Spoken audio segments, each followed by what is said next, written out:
Shalom, everybody. All praises to the Father, in the name of the Son, with the Holy Ruach, the Ruach Kodash. Thank you, Father, for allowing us to come before you another day. This is Just the Milk, Unit 1, the Heart, Part 3. And this is really the final one from this unit. The next part we're going to be talking about is actually, once God blesses you, once everything is fulfilled, once you step out of that curse, once you're receiving your blessings, what are you going to do with your money? How do you manage your money? It's going to be real world examples, I should say. And, I can't wait to get to that part, but this is the last part, just so we know what it looks like when the Most High blesses the work of your hands. What does it look like? Did the Most High bless the work of your hands? Let's take a look. All right. So what does being blessed look like, right? So we're going to start with nothing better than actually Deuteronomy 28. Deuteronomy 28 is going to talk. We're not going to even touch the curses. We're just going to look at the blessings. What does being blessed look like, right? And I'm going to speed read through this because it's a lot, but it's just really just to give you a reminder of, the agreement we got with the Most High, with the deal we have with the Most High, what he said he would do for us if we listen to him, right? So let's take a look. Deuteronomy 28, we're going to start with 1 through 6, and I'm going to read 7 through 14 on the next slide. Here it goes. And it shall come to pass, if thou shalt hearken diligently unto the voice of the Most High thy power, to observe and to do all his commandments which I command thee this day, that the Lord thy God will set thee on high above all the nations of the earth. So the key word is hearken. Hearken diligently, consistently. You following up. It's not an inconsistent thing. It's something that you really are doing on a regular basis, right?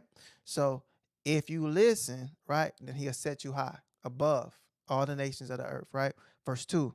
And all these blessings shall come on thee and overtake thee. So they're going to be overwhelming, right? Continue verse 2. If thou shalt hearken unto the voice of the Most High thy power, right? So now you just got to hearken unto the voice. That's this voice that we're about to read, you got to hearken unto this voice we're about to read, but it is also a voice. Is also some scripture written on your heart. Hearken unto the voice of the Most High, right? So let's read verse 3. Let's see what these blessings look like. Verse 3. Blessed shalt thou be in the city, and blessed shalt thou be in the field. Verse 4. Blessed shall be the fruit of thy body, and the fruit of thy ground, and the fruit of thy cattle, the increase of thy kind, and the flocks of thy sheep.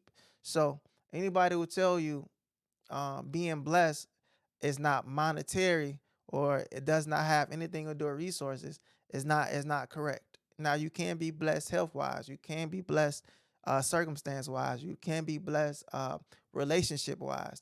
But this is part of what the Most High promised you, right?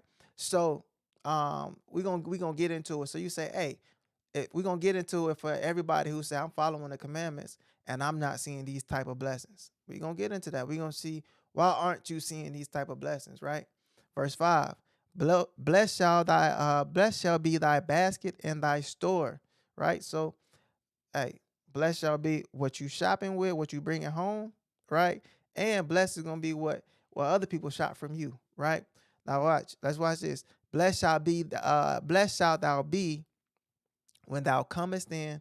Blessed shall that be when thou goest out, right? So when you leave your house, when you come back, in all situations, he's saying from the front to the back, you're gonna be blessed. Verse 7, let's read 7 through 14. And I'm not gonna stop a long time on these, like I said, because this is just the setup, just the foundation, right? So verse 7. The Lord shall cause thine enemies that rise up against thee to be smitten before thy face. They shall come out against thee one way and flee before thee 7 ways. Verse 8. The Lord shall commend the blessing upon thee and thy storehouses. So storehouses, that's what you're storing up, especially in the Sabbath year, especially in the downtimes, especially in the famines. Let's keep going. And all that thou settest thine hand unto. So in your storehouses and all that thou settest thine hand unto. And he shall bless thee in the land which the Lord thy God giveth thee. So now I don't want to just run over this because and all that thou settest thine hand unto, right? So the title of this lesson is, did the Most High bless the work of your hands, right? So we see this, right? There's a thing where you can follow the Most High and be blessed, right? So, but if you don't have knowledge, right? If you don't have knowledge, you're going to miss out on some things. So it's important to get knowledge along with obedience, right? It's important. It says Hebrews had all knowledge, right? The people of the book had all knowledge. So it's important for you to return to that, because you actually have to be doing something for the Most High to bless you. You actually have to be walking. You have to be devising a way, and He will direct your steps, right? So let's keep going. It says at the end of 8, it says, and he shall bless thee in the land which the Lord thy God giveth thee. The Lord shall establish thee an holy people unto himself, as he hath sworn unto thee, if thou shalt keep the commandments of the Lord thy God and walk in his ways. Right? And all people of the earth shall see that thou art called by the name of the Most High, and they shall be afraid of thee. And the Lord shall make thee plenteous in goods, in the fruit of the body, and in the fruit of thy cattle, and in the fruit of thy ground. So it's letting you know it's dealing with resources. This is how he's going to make you plenteous in the fruit of thy body, and in the fruit of thy cattle, and in the fruit of thy ground, in the land which the Most High swore unto thy fathers to give thee. Now watch this. The Lord shall open up unto thee his good treasure and the heaven, to give the rain unto thy land in its season, and to bless all the work of thine hand. And thou shalt lend unto many nations, and thou shalt not borrow. Right? So I think y'all getting the message. I'm not gonna keep reading down this, but if y'all want to, y'all can finish this up. But it's really just, I just wanted to set out and show y'all what was actually promised to us in Deuteronomy. What was promised to us when we came out of Egypt, right? So let's keep going forward, right? So here it goes. It says, now we're gonna look at somebody, right? We're gonna look at somebody who was blessed in the Bible. We're gonna look at somebody who was blessed in the Bible and see what what is an example, right? What is the structure of somebody who's blessed? What is I'm gonna say an archetype, but what does it look like? What's an example, right? Verse 1. We had Job 1, chapter 1, verse 1, right? So here we go. It says, there was a man in the land of Uz whose name was Job, and that man was perfect and upright, and one that feared the Most High and eschewed evil. So this is the first line of the book of Job. He was in Uz, right? Who his name was Job. He was perfect and upright, right? And it says, and one that feared the Most High and eschewed evil. So he followed the commandments. He feared the Most High, and he eschewed evil. He pushed evil away. He rebuked evil. Verse 2. And there were born unto him 7 sons and 3 daughters, right? His substance his substance also was 7,000 sheep, and 3,000 camels, and 500 yoke of oxen, and 500 she asses, and a very great household, right? So let's go back. Let's look at the first thing that it said his substance was, right? His substance, right? So this word, you will hear this word throughout the Bible. You will hear it even in the New Testament, where it says, when talk about Yeshua and the women around him administering their substance unto him. They were giving him his resources so he can do his calling, right? So let's look at this. But look at this, the amount of this substance, the greatness of this substance. It says he has 7,000 sheep. Let's think about how much land you gotta have to have 7,000 sheep. Think about how much space. Think about how much food, how much grass you have to have just for 7,000. Not counting the 3,000 camels and the 5,000. I mean the 500 yoke of oxen, the 500 donkeys, right? So you gotta just imagine, bro. It's 7,000 anything is a lot. 7,000 anything is a lot. You had 7,000 I don't know. If you had 7,000 cars, where would you store those cars? Right? It's gonna take a lot of room to put them cars up. So I'm just saying this is how great he was blessed, right? So let's keep going. It says, We back in verse 3. It says, so that this man was the greatest of all the men of the east. That's how much substance he had, right? It says, and his sons went and feasted in their houses, everyone his day.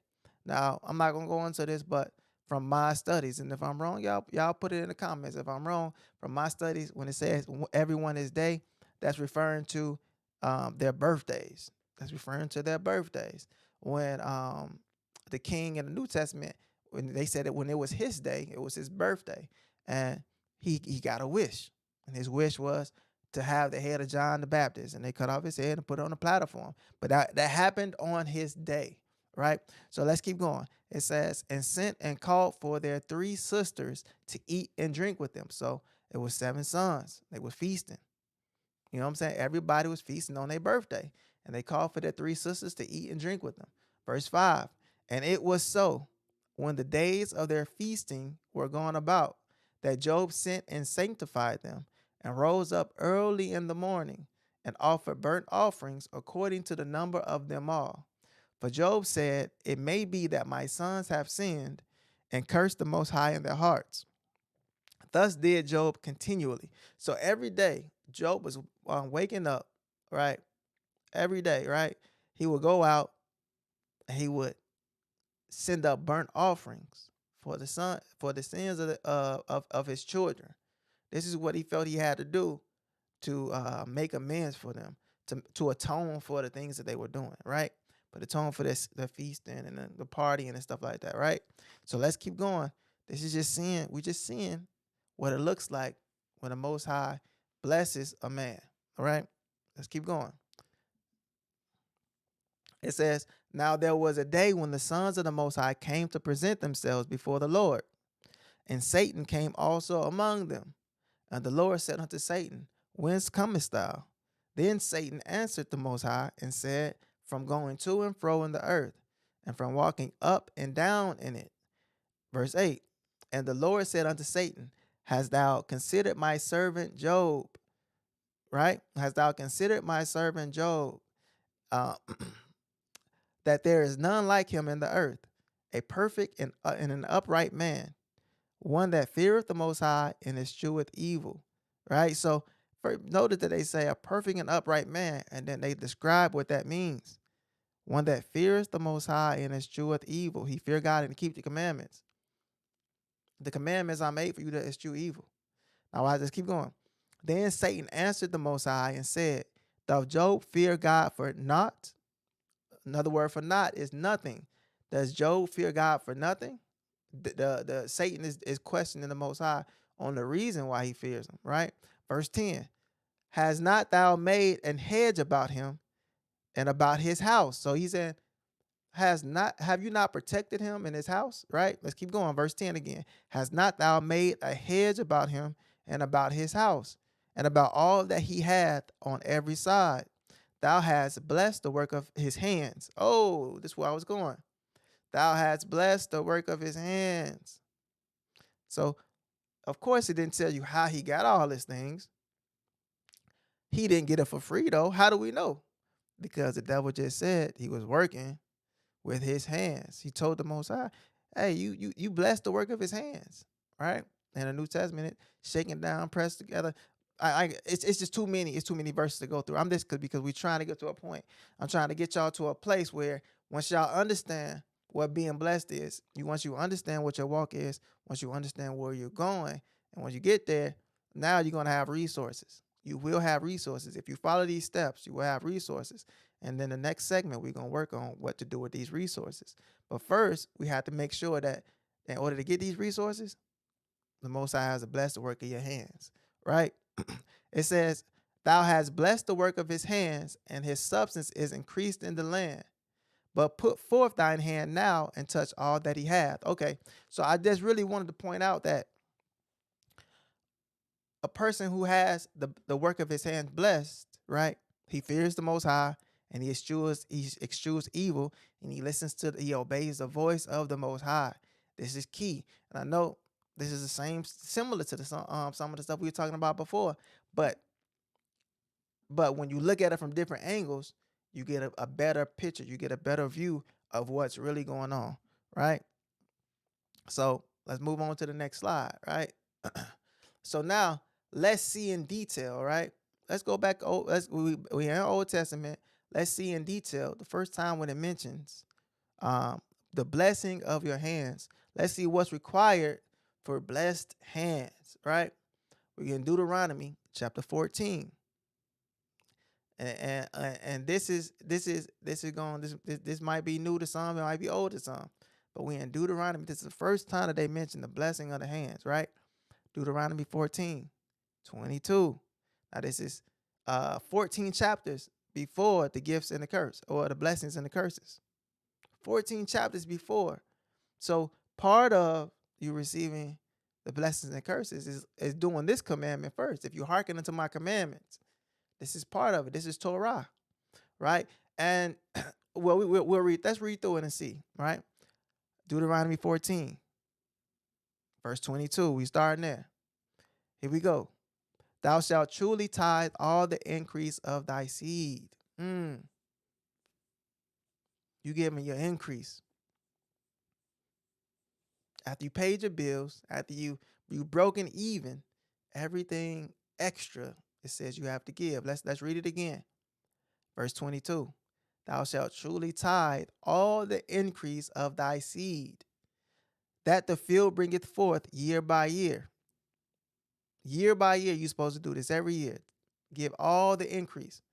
Verse 23, let's keep going. And thou shalt eat before the Lord thy God in the place which he shall choose to place his name there. Right? So we're going to say, what kind of tithe is he talking about, though? Right? What kind of tithe is he talking about? We're going to continue verse 33. This is the tithe of thy corn, of thy wine, and of thine oil, and the firstlings of thy herds, and of thy flocks, that thou mayest learn to fear the Lord thy God always. So this is part of fearing the Most High. So it said, fear God and keep the commandments. So somebody might say, then how is this about fearing the Most High? This is talking about tithing and giving away all your increase. This is how, people. When we store up things for ourselves, right? We lose the fear of the Most High because we begin to lean and depend on the things we've stored up and not the Most High working every day in our lives, not the Most High punishing us if we only do bad. If we do something bad, it's be if we many people fall back. I'm not saying it's you, but many people fall back on when they do something bad. It's okay, Most High gonna punish me. I got some stuff for a sacrifice, right? This is back in the day, but today they'll say, and if things don't go right in the future, I could always fall back on my 300K that's in the bank. I could always, when it's time for me to retire, I always got this $1 million stored up, this and this. So it's easy for us to start to depend on the Most High. So I mean, depend on money instead of the Most High. So when things go bad, we don't even call on the Most High no more because we got all this stuff stored up. We just call the bank. Let me call up the bank. I got some more bread over here. But you're gonna see what the Most High wants us to do when things go bad. We're gonna touch on that. That's in Psalms. That's in Psalms 50. What does the Most High want us to do? So part of fearing the Most High, like if you didn't have anything stored up every day, you would have to depend on Him. Every day you have to lean on Him. So is this possible today? We're in a different system. It's not always possible, but this is the spirit that we're supposed to be given in. This is the spirit we're supposed to be living in, but it's with wisdom, and the wisdom is coming on further in this chapter. Let's read on, right?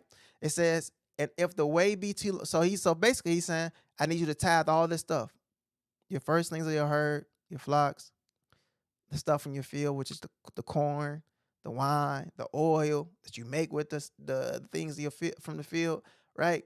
So now it says, we're gonna keep going. It's verse 24 now. But and if the way be too long for thee, so that thou art not able to carry it. So basically, he's talking about going to the place where the Most High chose to place his name, right? So he wants you to take the tithes and go to the place where the Most High chose to place his name. And that's for what? That's for the feast days. That's for the Passover. So you're supposed to gather up your increase. If you notice, a lot of the feast days are based around what? Harvest times, based around flock times, right? So now, right, here we go. Now, he said, if a way be too long for thee that you're not able to carry it, or so I'm back in 24, or if the place be too far from thee, which the Lord thy God shall choose to set his name there, the temple, right? I'm about to keep reading. When the Lord thy God have blessed thee, right? And now it says, then shalt thou turn it into money and bind up the money in thine hand. Now note today we don't even have flocks, we don't have any of this. So ours is already money, right? So now let's see what it say we supposed to do with the money. We just gonna talk about what they saying do here. I'm not gonna even try to convert it to present day yet, right? And it says, bind up the money in thine hand, and shalt go unto the place which the Lord thy God shall choose, right? And thou shalt bestow that money for whatsoever thy soul lusteth after. Mm. So you're supposed to take that money. If the Most High blessed you so much, you can't even carry it down to the Passover feast. You're supposed to take that money, and I mean, you're supposed to take your resources and turn it into money, and then take it to where the Passover is, to where the feast day is, to wherever the Most High placed his name for the sacrifices, right? For the tithes, right? Wherever he placed his name, and then you're supposed to buy whatever your soul lusteth after. Now watch them, read it again.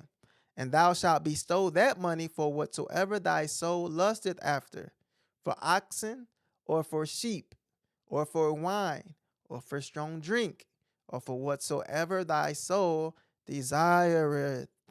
Mm. A lot of people miss this. So this is what we're doing with our tithes. We're taking it to the feast day. Why? Because that's where we're praising the Most High. We're taking it to the feast day. I'm going to keep reading. Here we go. I'm in 26 still. It says, and thou shalt eat there before the Most High thy power. So you supposed to eat it. God ain't going to eat it. You supposed to eat it when you buy whatever your soul lusted after, whether it was oxen, it was sheep, wine, strong drink, whatsoever thy soul desireth. Right? I'm reading again. And thou shalt eat before the Lord thy God, and thou shalt rejoice, thou and thine household. So you and your whole house supposed to pack up. Y'all supposed to pack up, man. Y'all supposed to go. And it's really supposed to be a whole week. That's a whole nother lesson. Y'all supposed to pack up the feast. The Passover feast is really supposed to be a whole week. I ain't gonna go into that right now, but it is. You know what I'm saying? And so that's why you're not gonna take all your belongings and eat everything all your increase, and eat a whole increase in one day. No, it's supposed to be a feast. It's supposed to be a feast. Each feast is supposed to be a feast of the ages where people on the outside can see, dang, how great is the Most High? These people tithing all that they have, all the increase every year, right? And the Most High still got them above us. They still outdoing us. And they tithing and giving every year. Now watch this. I'm gonna keep reading. And they on the outside just looking at this feast. Just imagine if everybody you knew, and everybody I knew, and everybody else knew, they came to the feast with all their increase. Just imagine what that feast would look like. Imagine how big, how magnificent it is. In a pseudepigrapher, it talk about this. But I ain't gonna go into that because it's just the milk. It's just the milk. It talk about how crazy the feasts were, right? But here we go. Verse 27, right? It says, and the Levite that is within thy gates, thou shalt not forsake him, for he have no part, no inheritance with thee. So the Levites that's with you, right? You got to make sure that you taking care of them at the feast, right? Let's keep going. Verse 28. It says, at the end of the 3 years. So now this is the next section. So every year you're supposed to tithe all your increase. After you paid your bills. You're not supposed to be going broke to where next year you can't pay your bill because that's not increase. That's you still got expenses. So you're not increasing. Increases after your expenses. If you lose your farm and all your land, how is that? How are you able to continue to tithe next year? So here we go. But anyway, so it said that first part said we're supposed to tithe every year to year, and do that, right? But this is saying what we're supposed to do every third year. So year 1, we tithe all our increase. Year 2, we tithe all our increase. Year 3, this is what we're doing. At the end of 3 years, thou shalt bring forth all the tithe of thine increase, the same year, and shalt lay it up within thy gates. Mm. And the Levite, because he have no part nor inheritance with thee, and the stranger, and the fatherless, and the widow, which are within thy gates, shall come and shall eat and be satisfied. Mm. So every third year, you don't take it down. You don't take all your increase down for the feast, for the sacrifices, for the tithes, for the eating. Every third year, you store it up. You store it up for who? For why? Why would you be storing it up every third year? They just told you for the Levite, for the stranger that comes into the land. Remember when the strangers came to see Abraham? What did he do? He broke out a whole calf, cooked it up. He had a whole calf stored up because he following the law. All right. So now watch this. It says, so we storing it up for the stranger, we storing it up for the fatherless, and the widow which are within thy gates. So in your household, in your gate, that's why I said thou and thine household. Everybody house got a gate. Back then it's supposed to, right? How you protecting yourself. Every city had a gate. Now watch this. It says they supposed to come and eat. Mm. So the people who really need your help, the stranger, the fatherless, the widow, the Levite, they supposed to be able to come to your house. You supposed to have a boatload of stuff stored up so that they can eat and be satisfied. Nobody around you supposed to be going without. Right? Now, this is the requirement. Let's read this next part. It says that the Lord thy God may bless thee in all the work of thine hand which thou doest. So if you ain't giving like this, how is the Most High blessing your hands like this? Right? See, this is why the Most High not blessing many people, because they just storing up. They not giving. But when they giving like this, the Most High, freely you give, freely you shall receive. The Most High blessing them. Right? Just think about it. Think about the Job. How much he had 10 kids. And he was going out every day sacrificing. Right? For their sins. How much was he sacrificing daily? How much meat was he killing off daily for their sins? For fear of their sins, right? Just think about that. That means he wasn't afraid to let stuff go. Who willing to go out and sacrifice money every day for their kids' sin? Their kids acting up. Your kids out there acting up. You owe me some money. Think about that now. So anyway, now I'm gonna go back. So it said the first year we give. First year 1, we giving. Year 2, we giving all the tithe of our increase, right? Year 3, right? Year 3, what we gonna do? We gonna store it up, and it's gonna be a lot, and it's gonna be enough that everybody that come to us until the next time we store up again can eat, right? So year 4, we storing up again. Now the cycle started over. I'm sorry. Year 4, we giving all our increase again. Now the cycle is starting again. Year 5, we're giving all our increase again. Year 6, we're storing up again. Year 7 is the Sabbath year. We letting the land rest.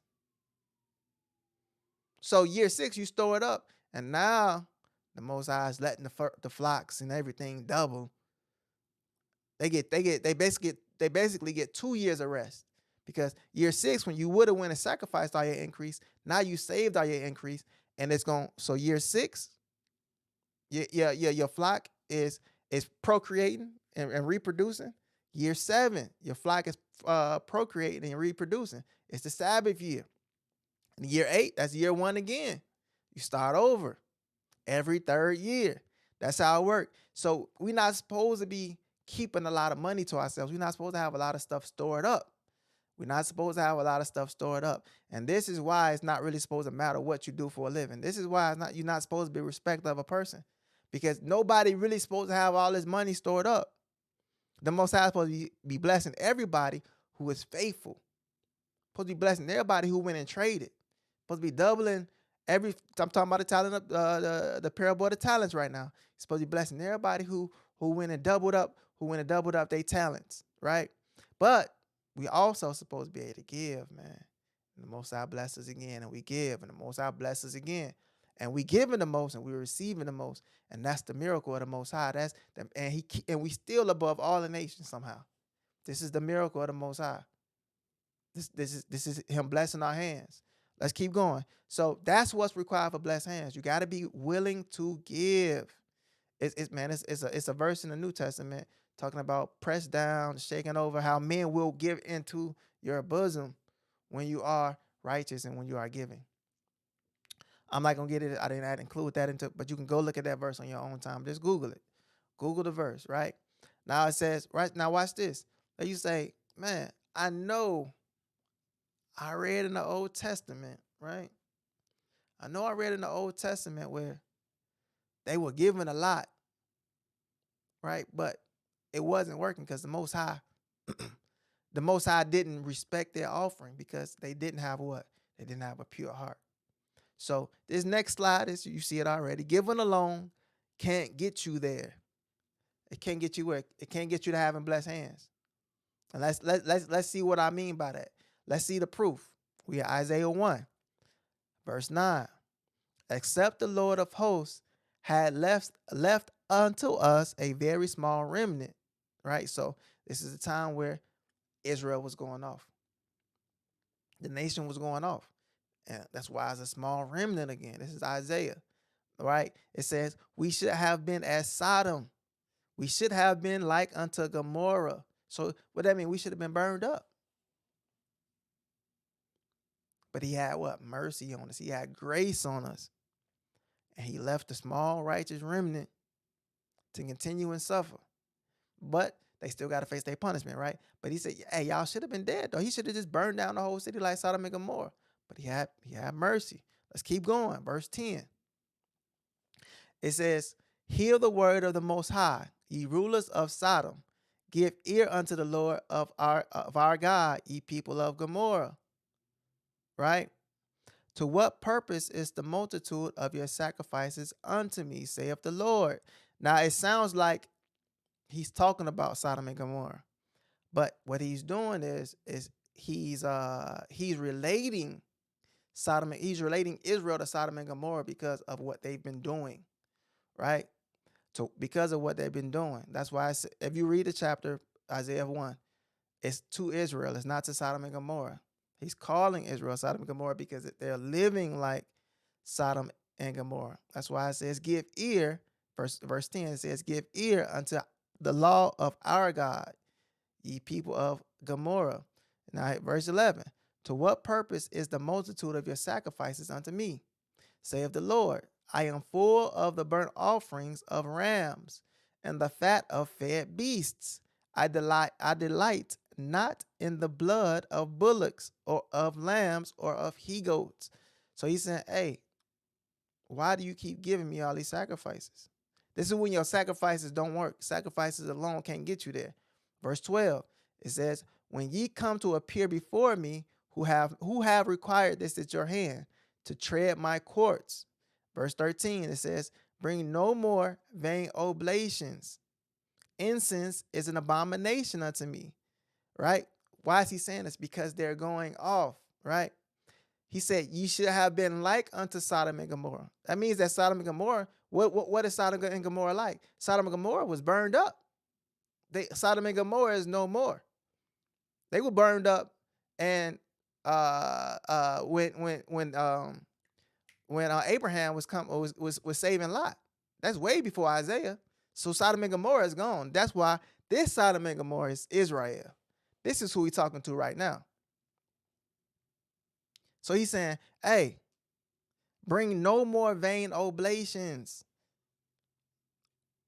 If you don't mean it, if your heart is not pure, don't bring me no sacrifices. Wait, but I thought we supposed to give and tithe and all that for our hands to be blessed. We are, but it's something more that's required, right? Of course, we're not in a position to give and tithe and make sacrifices. So now it's not about that, though. It's about the spirit that you're giving in. It's about the amount that you're giving. How are you giving to people? Are you excited about it? Are you feasting about your giving? You get what I'm saying? Are you giving happily? Freely ye shall give, and freely ye shall receive. Watch this. Now let's keep going, man. Verse 13. Bring no more vain oblations.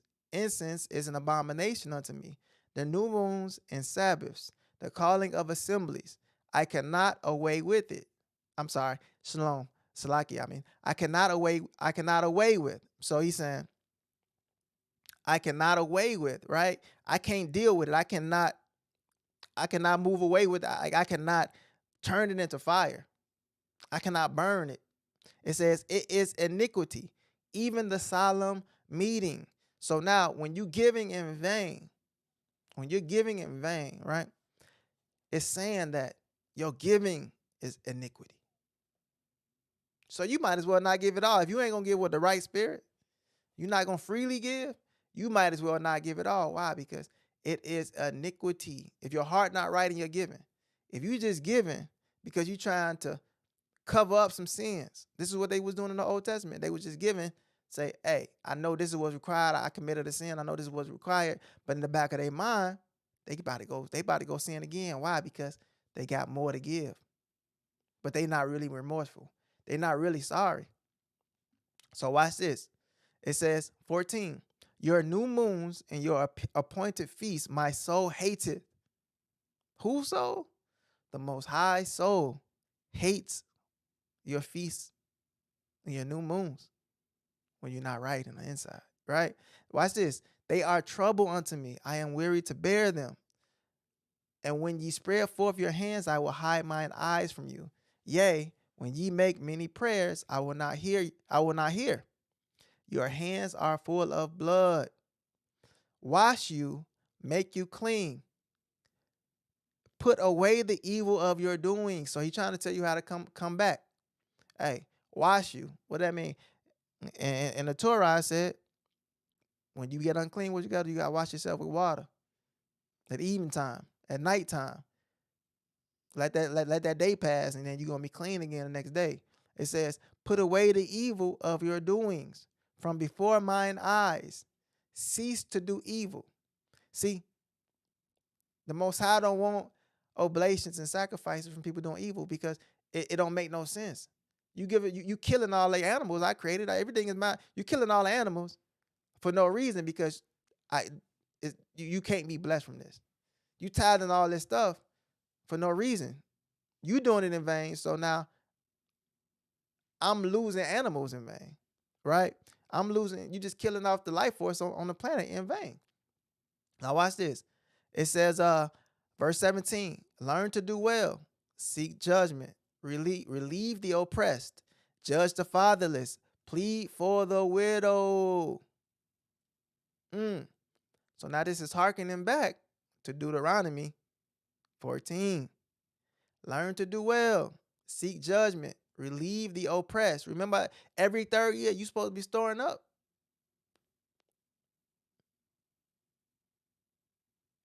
With a pure heart still.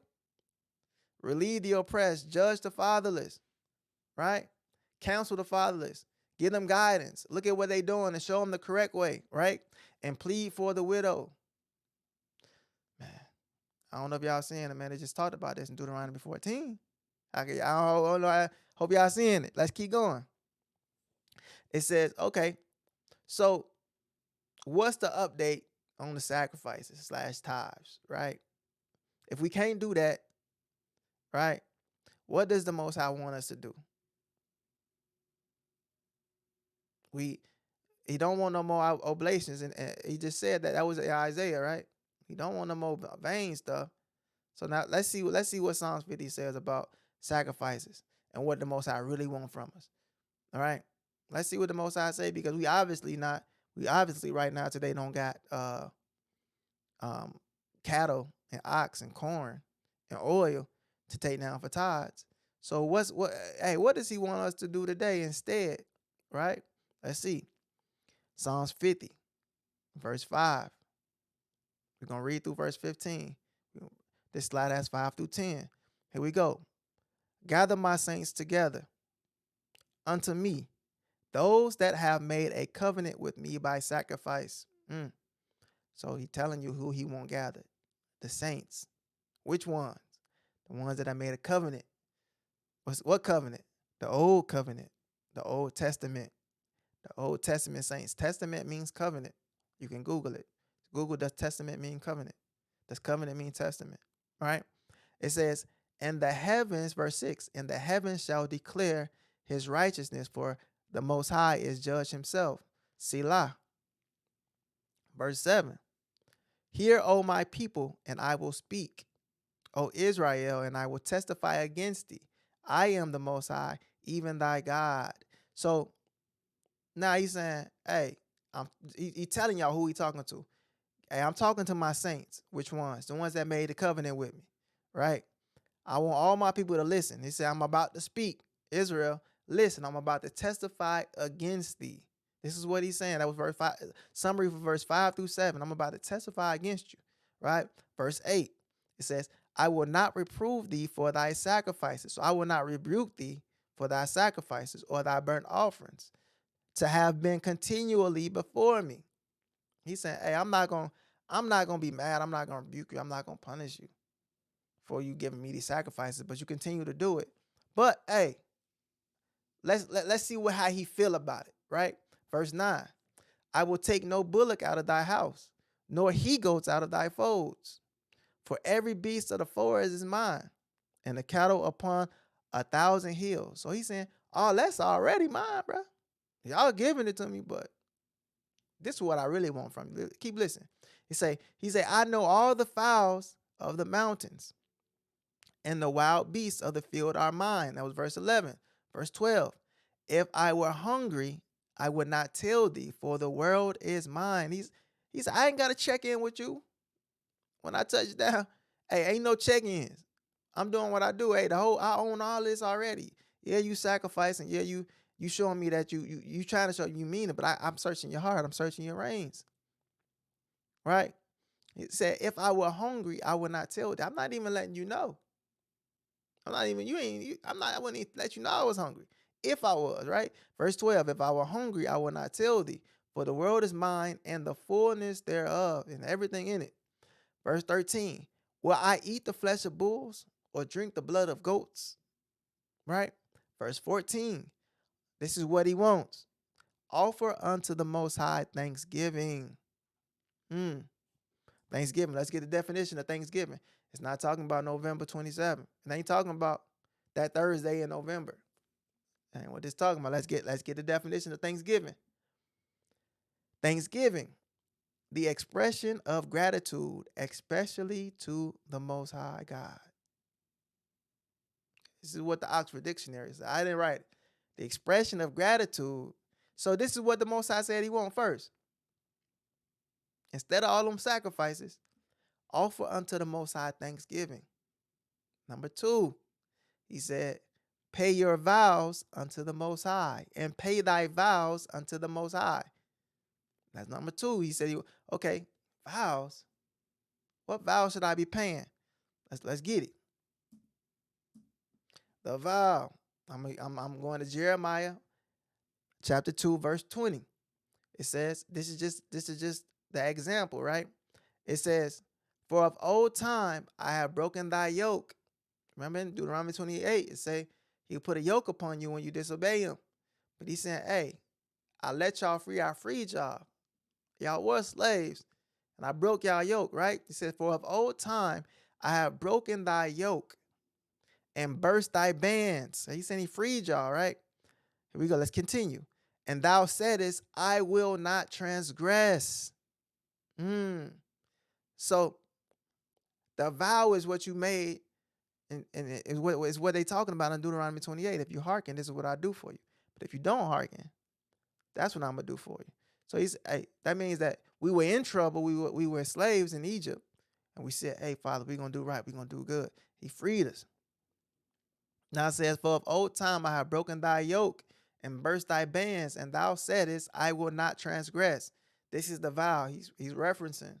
He's referencing the vow from the Old Testament, right?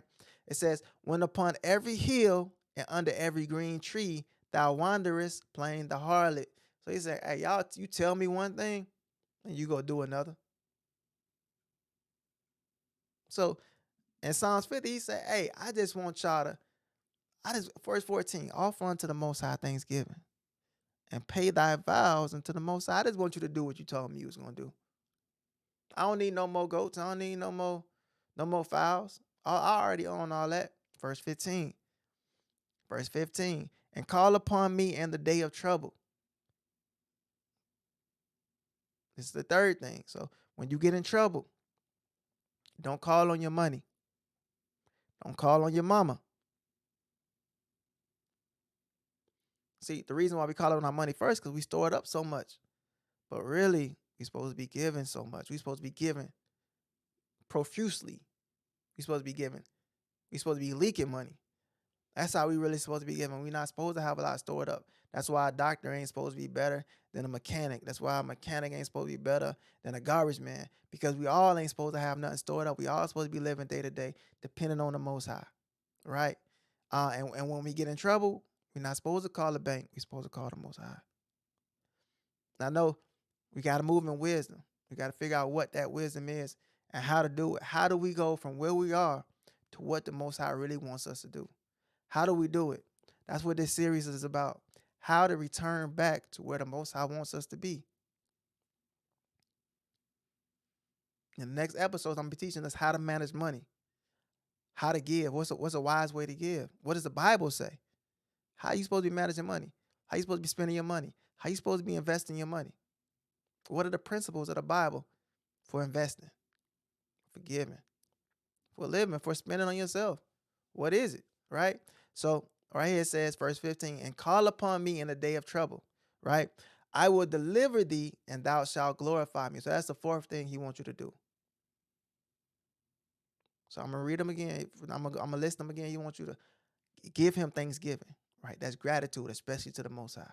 Number 2, pay your vows unto the Most High. Keep your word. You told him you wouldn't transgress. You said, hey, Father, I won't do it again if you just save me this time. And when he saved you, he said, and call upon me in your day of trouble, right? He said he going to deliver you.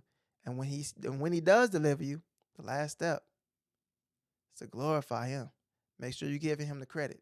Everything, hey, Most I get the credit for everything around here. Credit for this podcast. I don't care if nobody listening. I'm going to do this regardless. I don't care. If I never make $1 off this, this is what I'm going to do. Why? Because this is what I believe the Most High telling me to do. If nobody ever watch it. When I get to the kingdom, on the Most High say, well done, thou good and faithful servant. You stepped out for me. That's what I want him to say. I can't think of no better way than spreading this message. If he gave it to me, I got to give it to y'all. So let's keep going. We said conclusion. I was wrapping up anyway. Hey, we made the conclusion. Yay. It's just, man, I just wrapped it up, man. That's what we supposed to be doing. So now when you see, let's go back to Job. You see Job, man. Job waking up. He doing all this stuff every morning for the sins of his kids. So now you say, hey, since I can't do that no more, most I don't want my oblations, my vain. He don't want offerings done in vain. But he also said, hey, I own everything. In Psalms 50, he said, I own everything. Right? These are the things I want you to do. Thanksgiving, vows, calling on me, and giving me glory. Those are the things I want you to do for me. That's what I need you to do for me, right? So now you say, so if I can't wake up like Job, and amend for the sins of my kids and the sins of myself with sacrifices, what should I be waking up doing? You should be waking up doing those things. This is why it's upon you to be righteous. You're not trying to be an upright man just for yourself. You're trying to be an upright man for your family. You're trying to be an upright man for your kids, for your daughters, for your mama, for your daddy. So that when you, for your cousins, for your uncles, for your neighbors, so that when you call on the Most High, he listening, he answering. He answering your prayers. When somebody in your family gets sick and you come pray for them, it matters. It means something. Because every day you've been righteous just for this moment, just to help people. Every day Job was waking up giving sacrifices just for his kids' sins. So what are you doing for your kids? What are you doing for the people around you? The thing you should be doing is trying to walk upright. It's striving. And then on top of that, He gonna put a hedge around you like he did Job. And then, and you might be tried. If you keep reading that story, Job did get tried. All right. But the devil couldn't touch Job because Job was the one listening. He was the one following. So make sure you listening. Make sure you following. So now make sure the people in your family listening. Make sure the people in your family is following. Let's go one step beyond. Well, I'm sure Job taught his family the way. Whether they listened or not, I don't know. So I don't want to get off on a conclusion, but let's be righteous for our family, man. Let's wrap this up. And on top of being righteous for our family, the Most High gonna bless the work of your hands in the process. Just by you giving, just by you being upright, you eschewing evil, you fearing the Most High. We talked about what the fear of the Most High was, man. We talked about it. If you ain't get it, go back and listen to the lesson again. What's the fear of the Most High? This is things that you should be gathering after you listen to this, man. So I hope y'all getting it, man. I hope it's making sense, because the next lesson gonna be about financial management. The next lesson is gonna be about what to do with your blessings. Real world though. How much should you be saving?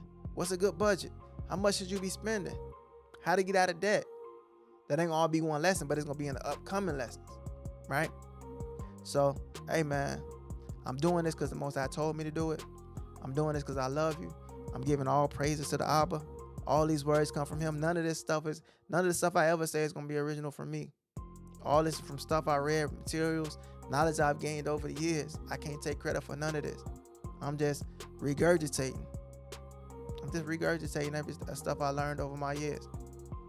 My short time on the earth, man. So I love y'all, man. I can't say it enough, man. I want the best for y'all. I want better for us.